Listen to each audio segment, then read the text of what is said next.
Les pigeons, ceux qui perdent, et bien sûr, ces opérateurs aimeraient plumer ces pigeons.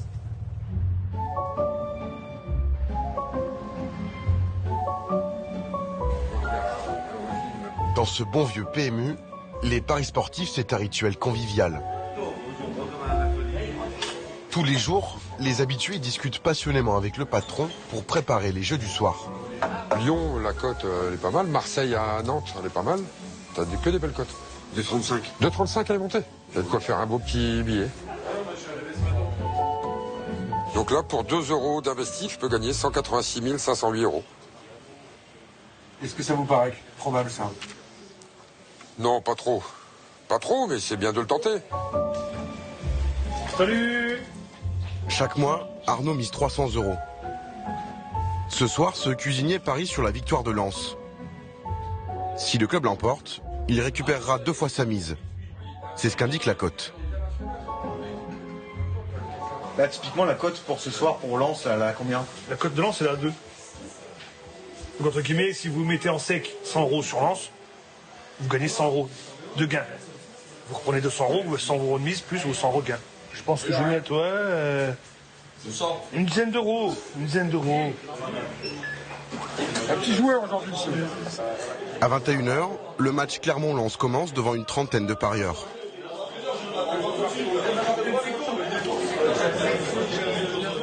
Arnaud ne va pas tarder à déchanter.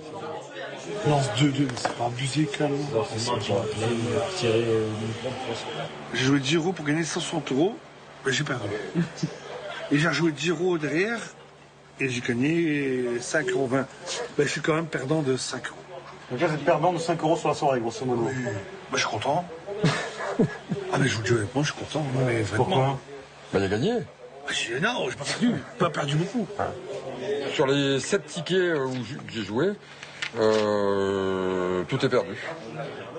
Ils rêvent tous de gagner gros pour pouvoir mener ce qu'ils appellent une vie de folie. Et on aime bien jouer, on veut la vie d'avocat en fait. On veut la vie d'avocat. Les gens ils veulent la vie d'avocat. On veut être posé, péter dans la soie. Il n'y a personne qui pète dans la soie ici. Hein. Tout le monde veut gagner de l'argent. Non mais si, mais non. 150, ça valide. Ce soir-là, dans ce PMU, 100 personnes ont parié 2000 € au total.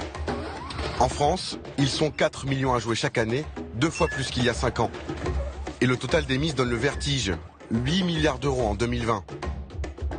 Nous allons vous raconter comment, dans cet univers lucratif pour les opérateurs, tous les coups sont permis. Nous avons découvert que les parieurs peuvent être fichés par les sites sur lesquels ils jouent. Certains les classent secrètement dans différentes catégories, les pigeons et les requins. Ces opérateurs mettraient tout en œuvre pour réduire les gains des parieurs et parfois encourager les plus vulnérables à jouer toujours plus, même si c'est illégal. Plongez dans les eaux poissonneuses des paris sportifs. Notre enquête commence à Nancy. Nous avons voulu comprendre ce qu'il se passe dans la tête d'un parieur. Et pas n'importe quel parieur. Paul a connu l'addiction pendant 4 ans. Il a dilapidé 5000 € d'économie. Aujourd'hui, cet étudiant en droit est guéri. Il ne joue plus. Sur quel type de discipline vous aviez l'habitude de parier? Alors, je misais essentiellement sur le foot, donc les plus grosses compétitions comme la Ligue 1, la Première Ligue ou la Ligue des Champions. Je misais beaucoup sur la NBA, donc au basket, c'est la Ligue américaine, et énormément sur le tennis, donc à peu près tous les tournois. Mais quand ces sports n'étaient pas disponibles, ça m'arrivait de miser sur de la D2 allemande au foot ou sur du billard. Du billard? Du billard, oui. J'y connaissais rien, mais je voyais un parieur sur Internet dire qu'il fallait mettre ça, bah je le suivais un peu à l'aveugle. Puis j'attendais le résultat. Et alors? Ça passait pas.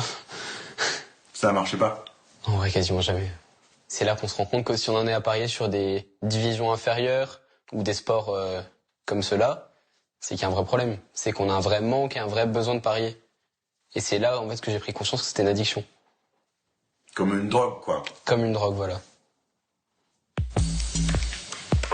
Paul notait tout ce qu'il misait sur ce logiciel, un outil populaire chez les parieurs. Entre octobre 2020 et décembre 2020, Donc on peut voir que je suis monté jusqu'à 140 € de gain sur la période, avant de descendre ici au plus bas à moins 648 €.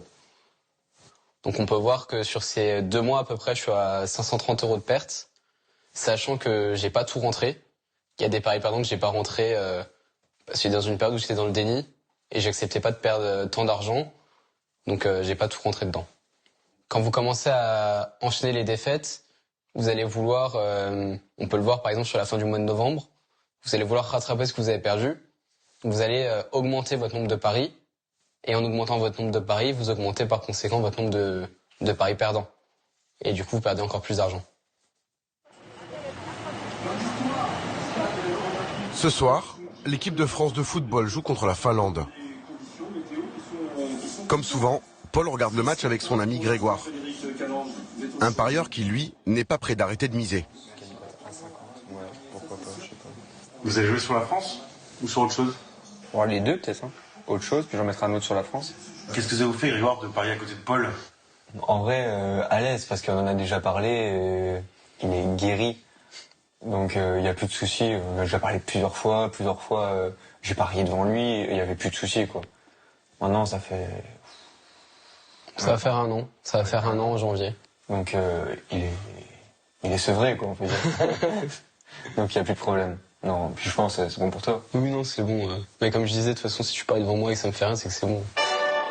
Avec l'app BetClick, bascule dans le game. Si près du jeu.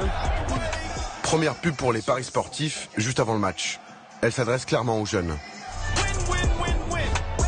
Devient no bet, no game. Bascule dans le game, ça veut dire quoi? Bah, genre Bon, rentre dans le jeu, ouais, pour être rentre encore plus... rentre dans le match, ouais. Pour être encore plus dans le match. Enfin, je sais pas comment expliquer, mais vraiment le prendre plus à cœur, quoi. C'est vrai qu'il faut un peu passer la chose en mode on vivra le match de manière il y aura moins d'intérêt si on parie pas, on va avoir moins d'émotions dans le match si on parie pas. Spectateur, quoi, si on parie pas. Alors qu'on devient en fait acteur et ouais, voilà, on devient acteur en jouant en fait pour eux.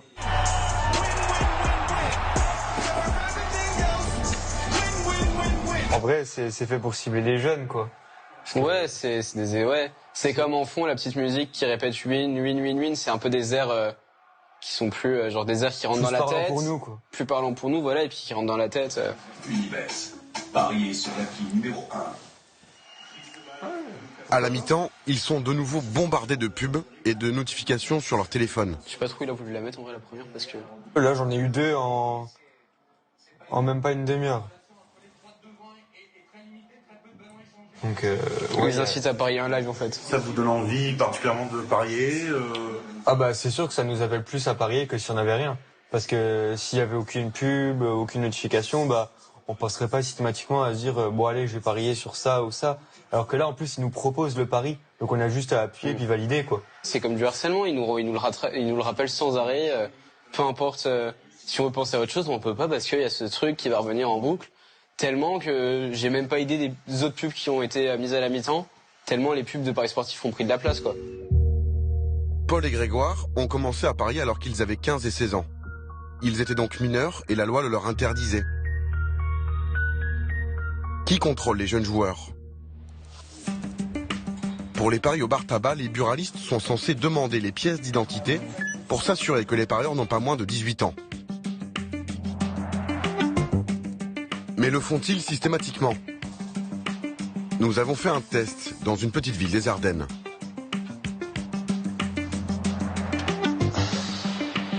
Bonjour. Je suis journaliste pour France 2. Et en fait, je m'intéresse aux mineurs qui font des paris sportifs. On en a pas. Mais j'ai le droit. Il y en a jamais qui viennent... Il y en a qui essayent, mais nous, on leur demande leur pièce d'identité. Quand ils n'ont pas de pièce d'identité, je refuse. En doudoune noire, Baptiste a 17 ans. Cela fait 2 ans qu'il joue. Et la plupart du temps, aucun problème. Illustration chez le buraliste que nous venons d'interroger.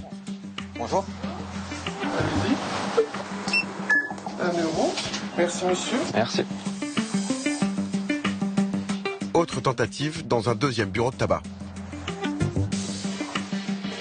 Bonjour, ça serait pour un pari s'il vous plaît. Merci beaucoup. Devant nous cette fois, ce même buraliste reconnaît des ratés. Des jeunes m'ont dit qu'ils ont pu jouer ici, récemment. Ouais, ils sont venus jouer ici très récemment. Oui, c'est possible. La logique veut qu'on leur demande leur carte d'identité, parce que ça arrive que des fois, quand ils ont 17 ans et quelques mois, je vais pas vous dire que de temps en temps, c'est pas à voir. La Française des Jeux envoie régulièrement des clients mystères pour contrôler que les buralistes vérifient l'âge des jeunes parieurs. Si ce n'est pas le cas, elle peut leur retirer la vente des jeux. Vos parents, ils savent que vous pariez en bureau de tabac? Il n'y a pas de problème avec ça, parce que sachant que je mets pas des grosses mises, je mets toujours 10 € maximum, donc ça pose pas de problème. Est-ce que quand vos parents vous disent arrête de parier, est-ce que vous ne pariez plus?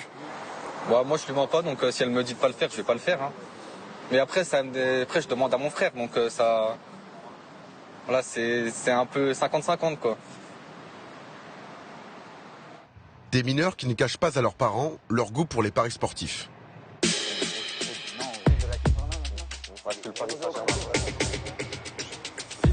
Paul, 17 ans, joue en ligne. Là encore, son père est d'accord. Le compte là, il appartient à mon père. C'est lui, il a mis sa carte d'identité, ses coordonnées, tout ça. Il m'a donné 20 € et il m'a dit, je te donne que ça et toi tu dois essayer de faire du bénéfice avec ça et dès que tu as 0, je ferme le compte. Et pour l'instant, je suis toujours en bénéfice, donc ça va. Moi, je dois parier sur de la Ligue 1 parce que c'est le championnat que je suis le plus. Du coup, c'est là où j'ai le plus de chances de gagner. Je vois que Marseille, ils sont sur une bonne série, ils sont deuxième. Donc je pense que ça va passer. Et après, je vais mettre Montpellier, qui sont pareils, une bonne cote et en belle forme. Donc, du coup, après, je vais dans le panier, je vais mettre 2 €. Ça charge. Et là, le pari, il est validé. Et j'ai plus qu'à attendre ce week-end pour voir si je peux gagner mon pari. Les jeunes sont-ils une cible privilégiée des sites de paris sportifs?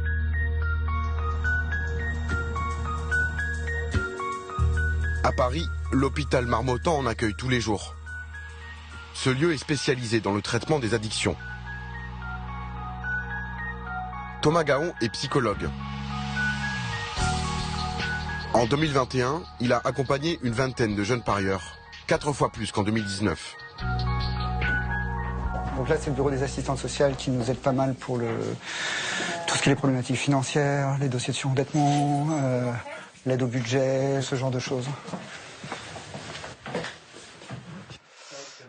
Qu'est-ce qui explique que, selon vous, les jeunes soient à ce point devenus des parieurs, en fait? Premièrement, les paris sportifs, parmi les jeux d'argent et de hasard, sont beaucoup plus addictifs que les autres. 6 fois plus que les loteries, par exemple. Parce qu'il y a plus d'occurrences, c'est-à-dire on peut parier plus souvent aussi. Le loto, il faut attendre, par exemple. Donc ça, c'est un des critères, c'est plus addictif. Deuxièmement, le fait qu'ils soient précaires, c'est-à-dire qu'ils ont besoin d'argent ou ils ont envie d'argent tôt, ils ont moins de responsabilités, c'est-à-dire que souvent ce qui empêche les gens de dépenser de l'argent, c'est qu'ils en ont besoin pour leur famille, ou pour eux-mêmes, pour leur économie, ils ont des responsabilités. Et ils sont plus influençables aux messages de gens qui leur ressemblent, donc les stars, les influenceurs, leurs idoles, etc. Donc ils vont plus facilement y croire, tout simplement, et espérer pouvoir très rapidement devenir riches, ce qui est vendu par les opérateurs. La loi oblige les opérateurs de paris sportifs à aider leurs clients pris dans les filets de l'addiction. Ils sont tenus de leur proposer une fonctionnalité nommée auto-exclusion. Les joueurs qui veulent s'en sortir s'empêchent eux-mêmes de parier pendant la période de leur choix. Mais la loi est-elle toujours respectée? Nous avons recueilli un témoignage édifiant. Celui d'un homme ruiné par son addiction. Il estime avoir perdu 100 000 € dans les paris sportifs, dont 43 000 sur le seul site PMU. Baptiste accuse aujourd'hui ce site de ne pas l'avoir soutenu dans son combat contre la dépendance au jeu. En 2012, il demande une première fois à bloquer son compte. L'opérateur obtempère. Mais l'envie de jouer est trop forte. Baptiste affirme avoir trouvé une faille. Je me suis dit, je vais voir ce qui va se passer si j'essaye de réouvrir un compte. Et donc là, j'ai clôturé mon compte. J'ai essayé de réouvrir un compte en indiquant mes informations personnelles. Et ça a marché. Donc j'ai pu ouvrir un nouveau compte. Mais par contre, ce nouveau compte ne reprenait pas ma période d'auto-exclusion sur l'ancien compte. Combien de comptes avez-vous créé sur le site PMU alors que vous étiez auto-exclu? Alors en 5 ans, j'ai créé 14 comptes. À chaque fois que j'ai ouvert mes 14 comptes, j'ai indiqué mon nom, mon prénom, mon adresse, ma date de naissance. Et donc ils savaient pertinemment qui j'étais et également que j'étais en situation d'addiction et parfois même en situation d'auto-exclusion. Et malgré cela, ils ont continué à me laisser jouer. Je contournais pas les règles, hein. J'essayais pas de me faire passer pour quelqu'un d'autre. Hein. J'ai toujours fait les choses dans les règles. Hein.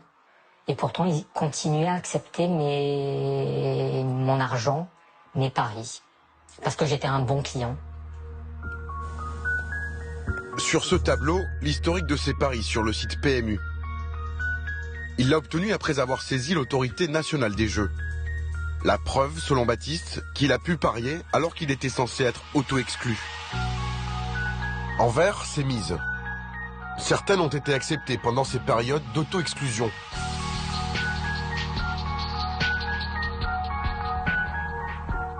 Là, vous voyez que le 16 juin, par exemple, je fais un pari de 1 000 euros. Toujours le 16 juin, 1 000 euros, 1 000 euros. On défile, 4 000 euros. Il y a 5 000 euros aussi. 5 000 euros. Là, j'ai eu une période où je ne maîtrisais plus ce que je faisais. Faire des paris de 2 000 euros, de 4 000 euros, alors qu'on gagne 2 000 euros par mois, c'est pas normal, c'est pas logique.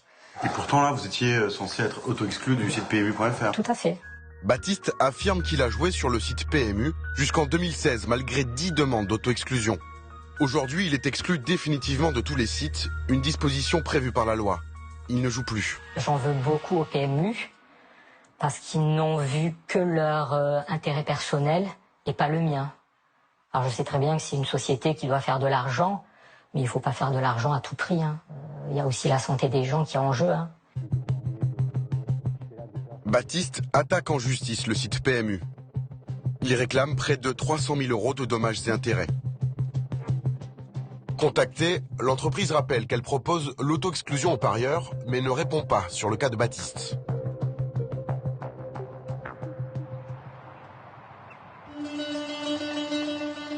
Les opérateurs accompagnent-ils vraiment les plus fragiles? Nous avons découvert, en tout cas, que certains d'entre eux déploient des trésors d'ingéniosité pour ficher tous leurs clients. Près de Lille, un témoignage inédit va nous révéler un système de profilage très sophistiqué. Sébastien Jung est un ancien employé du site Unibet, un géant mondial des paris sportifs. Pendant 5 ans, il a été ce qu'on appelle un trader. Le même mot que dans la finance. Leur parole est rare. Sébastien nous affirme qu'il était payé pour surveiller les parieurs. On ne voit pas simplement les paris qui arrivent. On a des profils sur tous les clients et donc on peut aller voir un client en particulier et voir ses statistiques. On a toutes ses statistiques. Combien il a joué d'argent chez nous, est-ce qu'il a gagné ou perdu, sur quoi il joue, à quelle fréquence il joue, sa mise moyenne. Voilà, on peut voir tout un tas de choses. Donc bien sûr, l'opérateur sait combien un client gagne ou perd. Justement, en fait, après c'est à partir de là qu'on fait du profiling. Enfin voilà, on va profiler les clients en fonction de leur dangerosité, de leur rentabilité vis-à-vis de l'opérateur. Est-ce qu'il est dangereux pour nous? Sous-entendu, est-ce qu'il est plus fort que nous? Est-ce qu'il nous prend de l'argent? Est-ce qu'on perd de l'argent sur lui? Ou est-ce que non, c'est un client classique, voilà, qu'on va appeler des fois les fiches, les pigeons aussi, enfin les perdants. Pour l'opérateur, c'est la crème de la crème, c'est-à-dire c'est les meilleurs clients qu'on puisse espérer, ceux qui jouent relativement beaucoup et qui perdent du coup beaucoup. Sébastien Jung va commenter des documents que nous nous sommes procurés. Des captures d'écran du logiciel utilisé par les traders de Winamax, un des leaders du marché. Quand c'est en rouge, le site perd de l'argent parce que le client en gagne. Si c'est en vert, c'est que le site gagne de l'argent parce que le client en perd. Ceux qui vont perdre de l'argent vont être en catégorie A, B ou à la limite C. Ceux qui vont être en rouge et qui vont avoir tendance à gagner de l'argent vont être en catégorie D et E. Ce joueur-là, depuis qu'il est sur ce site-là, il a joué 2 millions d'euros. Il a perdu pas loin de 300 000 euros. Ce joueur-là, il est en catégorie A. Celui qui est en catégorie A, on sait que finalement, lui, c'est comme ça qu'on va l'appeler, c'est un VIP. Il y en a pas des milliers des joueurs comme ça, des joueurs qui donnent des dizaines de milliers d'euros sur un opérateur. C'est des joueurs, on va y faire très attention, voilà, et donc, le soin qu'on va lui donner, au moins d'un point de vue paris sportif, c'est qu'on va lui laisser le droit de pouvoir beaucoup jouer. Et surtout, parce qu'on le sait, de perdre beaucoup. Pour un opérateur comme ça, il est fiable. On sait qu'on va gagner de l'argent sur lui. Il nous fait pas peur. Donc en fait, on va lui donner les plus grosses capacités de jeu possibles. Et vous savez que vous êtes classé avec des codes couleurs, avec des lettres chez les parieurs? Non, j'ai jamais entendu parler. Quand on est à Winamax, on est vert. C'est ce qu'on appelle un big fish, un gros poisson. Ah oui, j'étais un bon gros big fish, moi. Et quand on est à Paris Sport, par exemple, on est un VIP, quand on est un gros perdant. Bon gros perdant, ouais. C'est vrai que ça fait bizarre d'entendre ça. De se dire qu'on appartient à une catégorie en fonction de ce qu'on perd. En plus, c'est-à-dire qu'ils ont totalement conscience de ce qu'ils font. Et que pour chaque joueur, ils savent dans quelle situation on est. Et donc leur histoire de prévention de risque et tout n'existe absolument pas. D'accord. Aucun des opérateurs ne nous a répondu sur ce fichage. Sébastien Jung, l'ancien trader, nous montre ensuite le profil d'un joueur qui cette fois a gagné 2000 € en 6 mois. Ses statistiques sont en rouge. Sur ce profil-là, le client, on voit qu'il a été mis en catégorie D et on voit que sur son commentaire, qui a été mis donc par un trader, on voit qu'il y a écrit profil Shark. Profil Shark, c'est le langage qu'on utilise, c'est le contraire, si vous voulez, de fiche ou de pigeon, c'est le parieur malin, celui qui va avoir tendance à battre l'opérateur plus souvent que l'opérateur le bat. Il y a beaucoup moins de sharks qu'il y a de joueurs classiques, de joueurs perdants, de fiches, de VIP, mais il y en a. Et donc on voit que sur la majorité des sports qui jouent, c'est en rouge. Les sports principaux, basket, tennis, il est entre 10% sur le basket, plus de 30% sur le tennis, donc il a l'air d'être doué en tennis. Voilà, tout ça c'est noté. C'est un joueur qu'il faut surveiller. Là, par exemple, on voit un client qui est lui en catégorie E. C'est un client qui a joué un peu plus de 130 000 €, qui a une rentabilité de 12%, donc grosso modo il a gagné 15 000 €. Et sur le commentaire, on voit qu'il y a écrit gros shark en basket. Donc voilà, typiquement ça veut dire parieur dangereux en basket. Il y a écrit tout surveiller. Donc en fait concrètement, la moindre activité sur ce client-là, tout va être contrôlé. Là, on a l'impression Vous verrez que la surveillance des requins peut conduire à les empêcher de jouer. Voilà, jusqu'à 100 €. Ça paraît quand même très contre-intuitif de surveiller autant des joueurs qui gagnent de l'argent et plutôt de ne pas surveiller des gens qui sont potentiellement en situation d'addiction. Oui. Je sais pas trop quoi vous dire, mais ouais. Ces joueurs-là, vont avoir tendance à être très surveillés, alors que ce sont ceux qui vont avoir tendance à gagner de l'argent, et ceux qui vont avoir tendance à en perdre et perdre beaucoup, vont avoir tendance à avoir des privilèges par rapport aux autres clients, comme jouer plus. Jouer plus, perdez plus. Voilà. Être incité à jouer davantage. C'est ce que Baptiste, l'ancien parieur addict qui poursuit PMU, dit avoir vécu. Il aurait reçu des cadeaux et des avoirs à parier sur le site. Pour me remercier de ma fidélité, il souhaitait m'offrir 2 places de football. C'était un match PSG-Barcelone, c'était en août 2012. Et après, quelques semaines après, j'ai eu aussi quelques bonus. Donc ça pouvait être 50, 75 € ou 100 €. S'il ne m'avait pas fourni ces bonus, je pense que j'aurais essayé quand même de réduire mon activité parce qu'il n'y avait pas cette récompense au bout. Un profilage qui servirait à cibler les parieurs flambeurs. Mais avec les sharks, quel serait le but recherché? Oh, doucement. Attention. Sébastien, l'ancien trader, est devenu un parieur requin. Antoine, Romain et Alexis aussi. Oui. Bravo. Les paris peuvent rapporter à chacun d'entre eux des dizaines de milliers d'euros par an. C'était cool. Et ce n'est pas du tout parce qu'ils s'y connaissent en sport. C'est leur expérience de trader qui les fait gagner. Ils ont appris à reconnaître les cotes, qui valent le coup d'être joués. Donc là, si je comprends bien, vous êtes tous des sharks, là, c'est ça? Comme on les appelle dans le milieu du pari sportif. Ouais, c'est ça, là. On est tous des parieurs en tout cas, qui font peur aux opérateurs. C'est ça. Ils vont nous montrer comment certains sites de paris sportifs tentent de les tenir à distance, en allant jusqu'à les empêcher de jouer. Nous allons mener une expérience avec Sébastien à droite et Antoine le moustachu.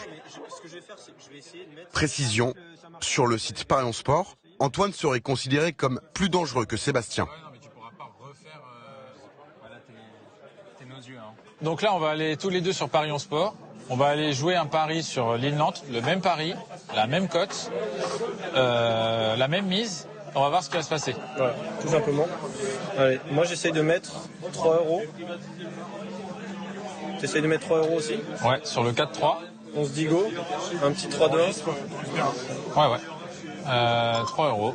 Vas-y. On essaye donc 3, 2, 1, c'est parti. Vas-y. Je fais juste après toi. Donc toi validé, moi refusé.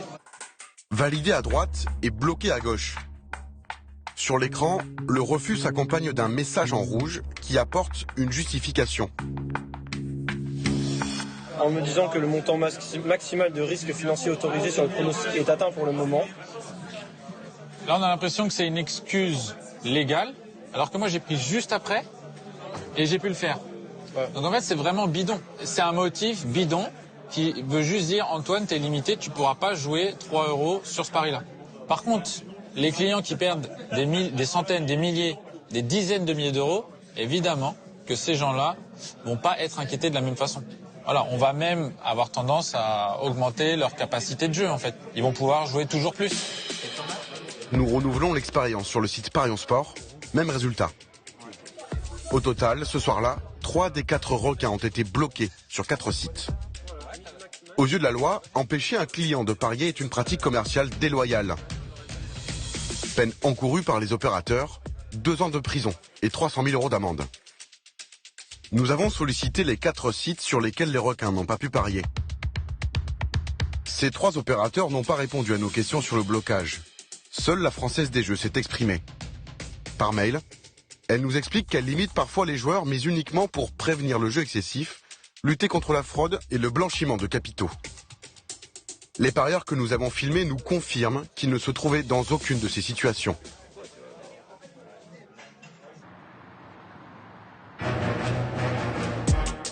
Il y a tellement d'argent en jeu dans les paris sportifs que ça suscite forcément des vocations. Et ça fait même naître des métiers. Nous avons découvert des influenceurs d'un nouveau genre. On les appelle les tipsters, traduction anglaise de pronostiqueurs. Ils sont des centaines. Sur les réseaux sociaux, ils semblent mener une vie de rêve. En direct de Dubaï, en un seul ticket, je prends moi-même 22 000 €. C'est juste un truc de malade. Même Karim Benzema, la star de l'équipe de France, fait leur promotion. En direct de Madrid avec le frérot, le meilleur pronostiqueur de France. Suivez-le, il fait passer des cotes de ouf. Experts autoproclamés en paris sportifs, certains monnaient leurs pronostics pour plusieurs dizaines d'euros. En échange, ils vous assurent que vous gagnerez vos paris. C'est pourtant illégal. Il est interdit de vendre ses pronostics dans des paris sportifs.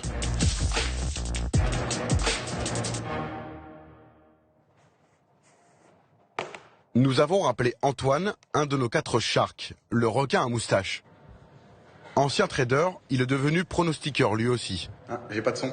Il ne fait pas payer ses conseils. Que pense-t-il de ceux qui les facturent? Le monde des tipsters, il est pollué énormément par des arnaques. Ce sont des arnaqueurs qui promettent énormément de gains, qui font des pubs via des influenceurs, qui se prennent en photo avec des grosses voitures, plein de liasses de billets, etc. Et qui disent, voilà, si vous suivez mes pronostics, vous allez avoir la même vie que moi. Ça, c'est absolument faux et ça ne devrait pas exister. Les pronostiqueurs qui font payer leurs services risquent 2 ans de prison. Et pourtant, des opérateurs s'associent avec eux, ce qui attire plus de parieurs. On appelle ça des affiliations. Sur les pages des pronostiqueurs, des liens renvoient vers les sites de paris sportifs pour que le joueur s'y inscrive directement. Le tipster, lui, touchent une commission fixe de la part de l'opérateur. Parfois même, plus étonnant, un pourcentage sur les pertes du joueur. Certains pronostiqueurs qui vous promettent de gagner auraient en fait tout intérêt à ce que vous perdiez. On a ce qui s'appelle le revenu share. Alors c'est une méthode qui est éthiquement parlant un peu discutable. C'est une méthode qui consiste à être rémunéré sur les pertes des joueurs qui se sont inscrits via le lien en question. Ça correspond en général pour le plus bas à 10% et le plus haut, de ce que je sais, à 50% des pertes. 50% c'est déjà énorme. Le mec dépose 100 balles, il fait un pari, il perd ses 100 balles, le tipster touche 50 €. Et c'est sur une durée indéterminée. C'est-à-dire que si on tombe sur un gros joueur qui décide de perdre 1 000 € par mois, le tipster en question touche 500 € par mois avec un seul joueur. Donc imaginez ceux qui ont une communauté qui représente 1000, 2000, 3000, 4000 abonnés. On peut vite tomber sur des chiffres qui sont hallucinants complètement. On peut gagner combien avec ce type de rémunération? Ça peut aller à plusieurs millions par an. Par an? Par an, ouais. Donc en fait, si je comprends bien, ils savent pertinemment que via les affiliations, ils vont gagner de l'argent sur les pertes des parieurs. Exactement. Ça paraît aussi très cynique de la part des opérateurs de proposer ce type de rémunération. Malheureusement, c'est un monde de requins. Tout le monde veut aller chercher des parts de marché, tout le monde se bat pour ça. Et le meilleur moyen d'avoir des parts de marché, c'est d'être partenaire avec des gros tipsters influents qui ont du monde. Voilà, tout simplement. Donc comme c'est un monde de requins, tout le monde veut y être. Ces derniers mois, 11 pronostiqueurs ont été signalés à la justice par l'autorité nationale des jeux parce qu'ils faisaient payer leurs pronostics. Nous avons recensé 7 sites de paris sportifs en partenariat avec un pronostiqueur payant. Contactés, 5 n'ont pas répondu et 2 nient ses affiliations. Pourtant, nous avons bien cliqué sur les liens. Parmi ces influenceurs du pronostic, le site Pronoclub a fait particulièrement parler de lui. Il y a encore quelques mois, des pubs au ton décalé passaient à la télévision. Salut à toi, jeune parieur. Est-ce que tu préfères continuer à miser au hasard ou commencer très rapidement à optimiser tes gains en suivant les meilleurs pronostiqueurs sur Pronoclub? Moi, je pense que la question, elle est vite répondue. Et ça marche vraiment, ce truc, en fait. Pronoclub.fr, bisous. Des spots qui promettaient des gains alléchants. Et cette fois, ce serait carrément une gigantesque arnaque qui aurait prospéré sur les paris sportifs. En plus de faire payer ses pronostics aux parieurs, Pronoclub leur proposait d'investir sur le site. Un investissement appelé le copy-betting. Déposer et confier de l'argent à Pronoclub via le copy-betting. Les sommes versées par les abonnés devaient être misées par Pronoclub sur des paris sportifs. La promesse, un capital entièrement garanti et 10% de rendement mensuel. Pour faire venir les clients, Pronoclub a créé un système de recrutement. Contre une commission, les abonnés pouvaient parrainer leurs proches qui investissaient à leur tour. Des centaines de personnes ont fait confiance à Pronoclub. Mais l'été dernier, ce système pyramidal s'est effondré et une partie des investissements a disparu.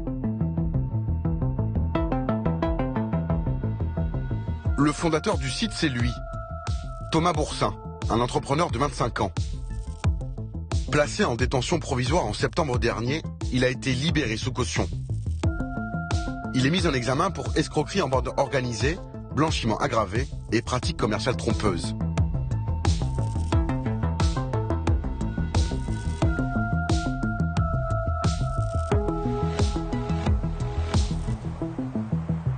Dans le Luberon, vous avez pris les trucs d'apéro, les jeunes? Lucien Rubio a cru en Pronoclub.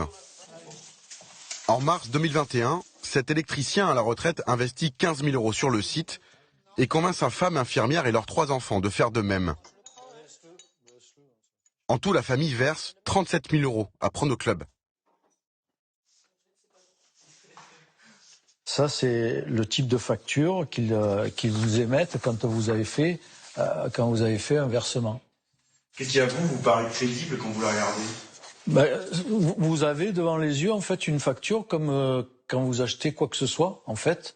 vous avez le nom de la société, vous avez son numéro d'immatriculation, vous avez la TVA qui ressort, vous avez des tas d'éléments qui ressortent, vous avez un numéro de facture. Donc vous dites, bon, voilà, il n'y a rien de choquant, au contraire, c'est rassurant. En septembre dernier, la famille se rend compte que Prono Club ne verse plus aucun intérêt. Impossible de retirer leur argent, leurs pertes sont colossales, 27 000 €.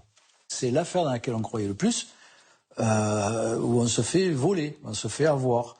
Et on se dit, mais et comment ça se fait? C'est en France. Il y a les médias qui ont fait de la publicité. Comment ça se peut en France qu'on soit tombé sur une arnaque pareille, quoi? Julien le fils a perdu 2 000 €. Lucien le père, 10 000. La mère Brigitte, 5 000 €. Sophie et Anaïs, sa sœur jumelle, 5 000 € chacune.